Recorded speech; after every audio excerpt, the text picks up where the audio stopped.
Hey everyone, so this video is a response to Repzion, who is a YouTuber on the YouTubes, who I really like. He makes a lot of good videos, but I disagree with him on this topic, which I'll be talking about, which is veganism and animal rights. This is the first of 4 videos I'm planning to make. I'll link them somewhere in the screen when they're done. The first video, which this video is about, is called Response Silent Screams, which is a video response to an ad made by PETA, or the People for Ethical Treatment of Animals, which I will also link somewhere on the screen or in the description. Okay, cool. Let's go. What really sickens me about this ad is what it's implying. Mainly when you see that woman getting robbed and her clothes being ripped off, I get the feeling that they're implying rape or sexual assault.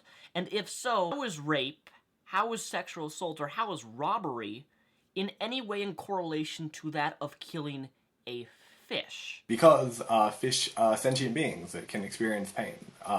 When the child in the video is being assaulted by the bullies, chemicals are being released in his brain that he experiences as pain and suffering and fear and those kinds of negative emotions that we don't want other people to feel. And it's the exact same thing in the fish's brain. Those same chemicals are being released. So there's no reason to think that the subjective experience of the fish is qualitatively different to the human. The whole point of the video that PETA made is that we shouldn't just disvalue the suffering of animals just because they're not human. Now granted, we're not talking about animals like big pigs or tigers or whales. We're talking about a fish. Okay, so fish are animals, obviously, and yeah, there's no scientific reason to think that the suffering that the fish experiences is different to the suffering of other animals when they die. Going back to the first scenario, we have a man screaming / verbally abusing, probably going to physically abuse his wife. The daughter walks in, screams, and that is somehow compared to making yourself dinner with a fish. Yeah, and the reason that they are comparable is that they both involve causing suffering to a sentient being. Many people don't think about the way that the fish they eat are killed. Some fish are just left out of the water until they asphyxiate, which can take up to an hour. Some fish are submerged in ice baths until they die of anoxia, which again can take up to an hour. Some are cut open and left to bleed out, which can take up to 15 minutes. Killing a fish, or paying someone else to kill a fish for you so you can eat it, causes significant amount of suffering to the fish, which is the whole reason why PETA is comparing it to other forms of suffering that we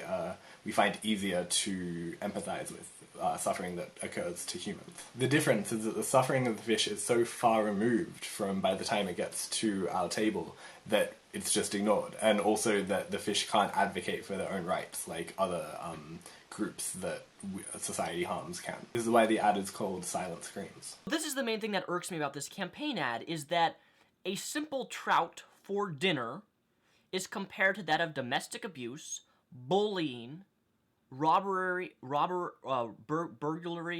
rape, or sexual assault, things that actually cause physical, psychological trauma to people, is all compared to that of a fish.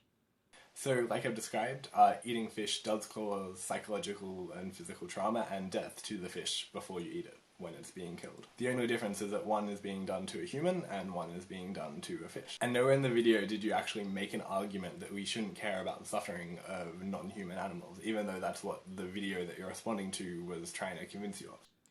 So my suggestion is, PETA, are we going to have fish therapy next?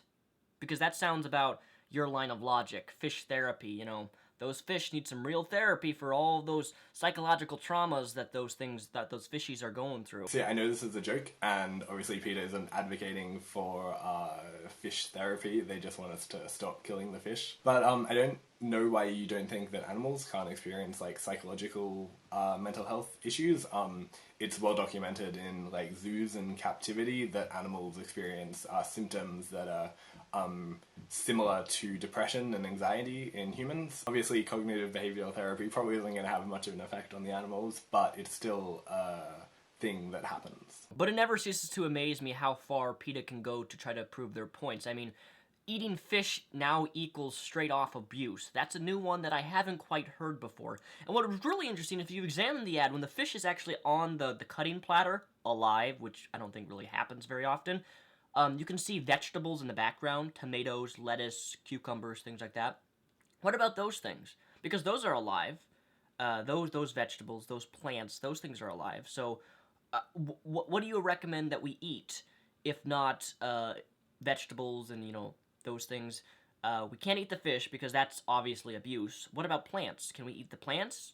Because wouldn't that be abuse too? Don't plants have feelings? Don't tomatoes have feelings? Don't mosquitoes have feelings? So first off, I don't think that this is a particularly extreme position for PETA to take. The whole point of PETA is that non-human animals have moral value, and so if that's true, then clearly, killing and torturing these animals before they die would be abuse. Second, it's very unlikely that plants feel pain. They don't have a brain, they don't have a central nervous system, they don't have an evolutionary reason to experience pain, unlike animals. The reason why animals have pain is to motivate them to avoid, damaging things in their external environment that can hurt them, so that they are more likely to pass on their genes. We also mentioned mosquitoes, and yeah, insect suffering is a more complicated issue. There's kind of arguments on both sides about whether insects can suffer, and I'll make a future video on that topic, but yeah, regardless of that, it's still very clear that animals do experience suffering, so we shouldn't hurt them and kill them.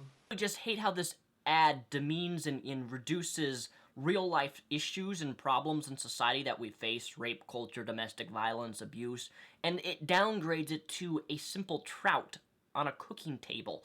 That's what I don't like. I hate it when people take a real issue that people face in day-to-day life and simply minimize it to something as invaluable as a damn fish, for God's sake. So PETA isn't trying to downgrade the horrible things that happen to humans, it's trying to upgrade the horrible things that happen to animals. They want to elevate the suffering of animals so that it's seen on the same level as humans, not downgrade the suffering that humans experience. The fact that you think a fish is invaluable is the whole point. It's speciesism. You think that the fishes are not valuable just because of its species, not because of the amount of suffering or pain it can experience. Humans are made, in fact, to eat plants and meat. I see absolutely nothing wrong with killing something for food. Carnivores do it all the time. Yeah, so this is clearly just an example of the naturalistic fallacy.